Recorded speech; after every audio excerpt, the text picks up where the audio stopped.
Hey everyone, and welcome back to Treat Yourself. I've been away for a little while, so sorry about that. But today we're going to be making something that is my favorite dessert or treat or whatever you want to call it, and it's also Jeff's favorite. Everyone that I've known that has tried this absolutely loves it, and it's super easy and it's super cheap. There are only 3 ingredients and it's to die for. So it's not actually baking. It's like candy making. Interesting. So what we're going to be making today is actually, I call them Oreo Balls. Yeah, you can laugh at the word balls if you want to. I won't judge you. So all that you need to make Oreo Balls are Oreos. Now, usually I just use the regular Oreos, but today I'm going to make some regular Oreo ones and then some of the golden Oreo ones. I'm getting real crazy. You can get just the regular, or you could get double stuffed or triple stuffed, whatever floats your boat, that's what you can get. But these are the ones that I'm using. And you only need 1 box of them to make a batch, but I'm making these treats for Thanksgiving weekend because it's Thanksgiving here in Canada this weekend and Jeff's family is coming up, so I'm going to need a lot of balls. That's what she said. You're also going to need some cream cheese. So I just use Philadelphia cream cheese. You only need, if you're just making the 1 batch, you need 1 box of Oreos and 1 thing of cream cheese. And I think there's like 250 grams, which I believe is like 8 ounces. So there's that. Next thing that you're gonna need is some chocolate. So I get the moulding wafers. For the regular Oreos, I always use white chocolate. I kind of just eye it, but it's about that much. Maybe like a cup and a half. Get 2 cups if you're a little bit nervous. But I use white chocolate for the regular Oreos. And I'm going to use milk chocolate for the white Oreos. So once again, these are just the baking wafers. This one's light chocolate, that one's white chocolate. You can also use chocolate chips or white chocolate chips. You can use peanut butter chips, whatever you want to try. It's all good. And just for fun, because it's Thanksgiving and I want to decorate them a little, I got some sprinkles. I got some pumpkin-shaped sprinkles. I got some harvest leaf-shaped sprinkles, and then I also just got your typical Thanksgiving colors. And that is literally all you need. I know, get out of town, right? It's crazy. Okay, so let's just get started because I'm dying to make these so I can eat them. So I'm sure that you are too. So let's start with the regular Oreos. Now you're gonna need, I use a whole pack. The recipe calls for 40, but just use whatever is in the box and that's perfect. So what you're gonna wanna do, I'm gonna bring you down here so you can see what I'm doing. Okay, so what you're gonna wanna do is take your cookie and separate it. So you just wanna take the shell off, and I'm gonna put it in this bowl. Then I take a butter knife and I take the icing and I just scrape it off and I put that in a separate bowl. And then that goes in there. Now, if you have a food processor, it's gonna make this next part a lot easier, but I don't happen to have one, so I'm working with what I've got, and that is the back of an ice cream scoop. So you just need something hard and flat. I've used a glass before, I've used a rolling pin before, and I find it's easier to work with these little pieces, just a couple in the bowl. So you're gonna wanna take it and then just smash it up. And it is going to get everywhere, so just know that this is a very messy recipe. So you just want to mash it up until it looks like this. It's just cookie crumbs. So then once I have that done, I put it in a bigger bowl, save it for later, and then I move on to my next cookie, and then just do the same thing.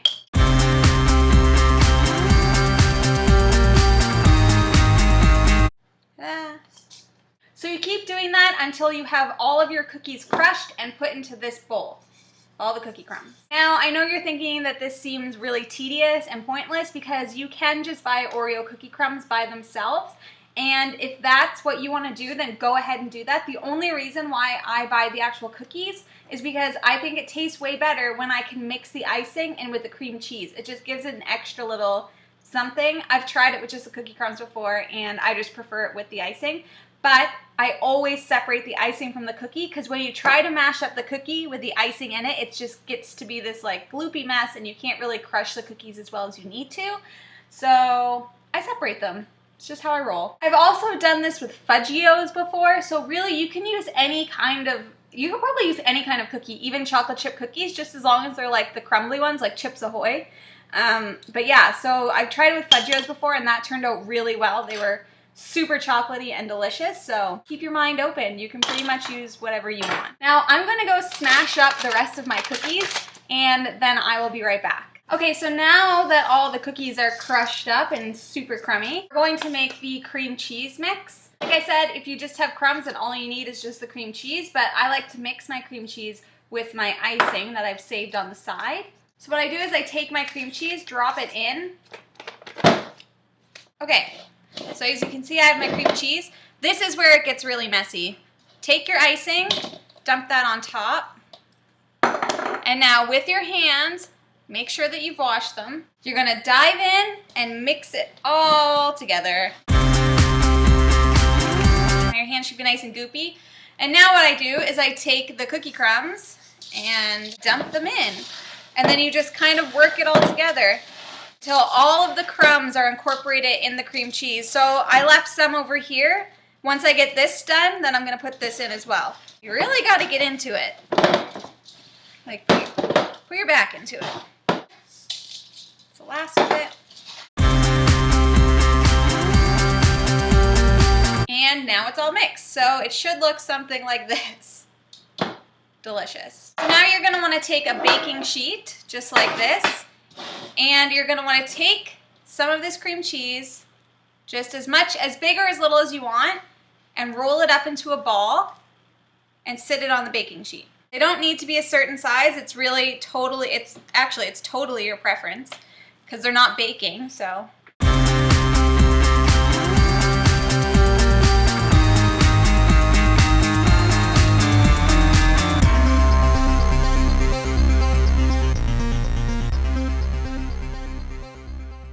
Wash your hands again.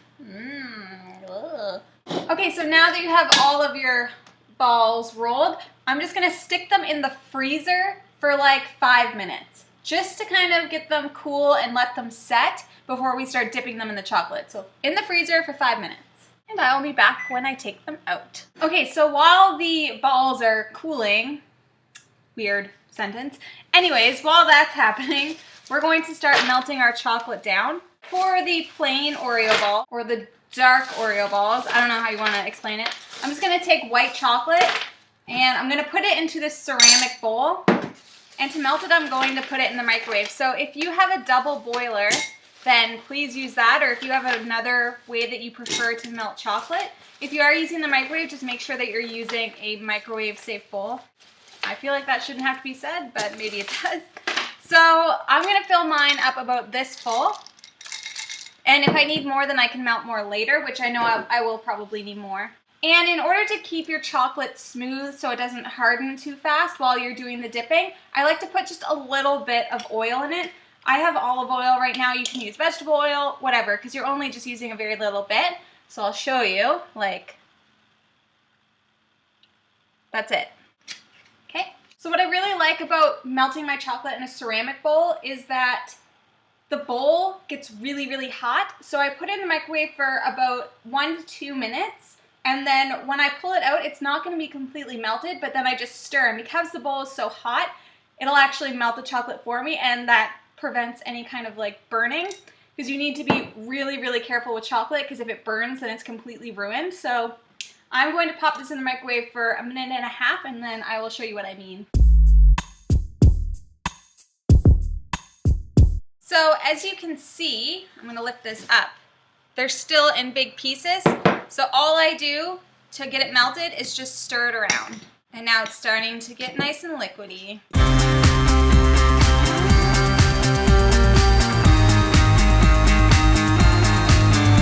So I've taken the Oreo balls out of the fridge. And you're just going to want to leave them on the pan, but they're nice and hard. So this part's messy too, so just be warned. Now what you're going to want to do is take your Oreo ball, drop it in the chocolate, swirl it around, bring it out, and just put it back on the baking pan.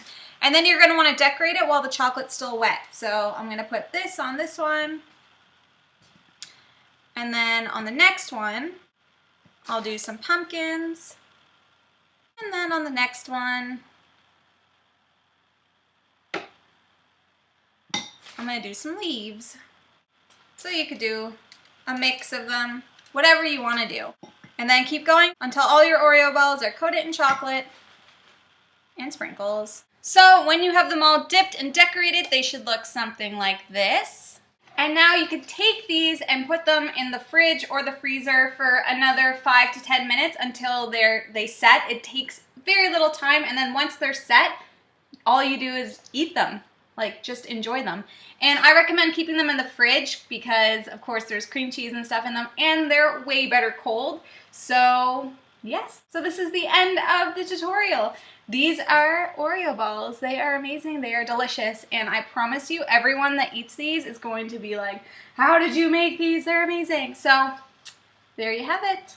Simple as that. So that is all I have for you guys today. Thank you so much for watching. If you like what you see, please subscribe. If you enjoy reading, please subscribe to my other channel, Irma Gerd Burks. That will be linked down below in the description box.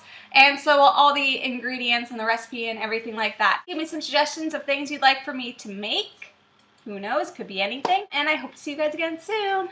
Bye.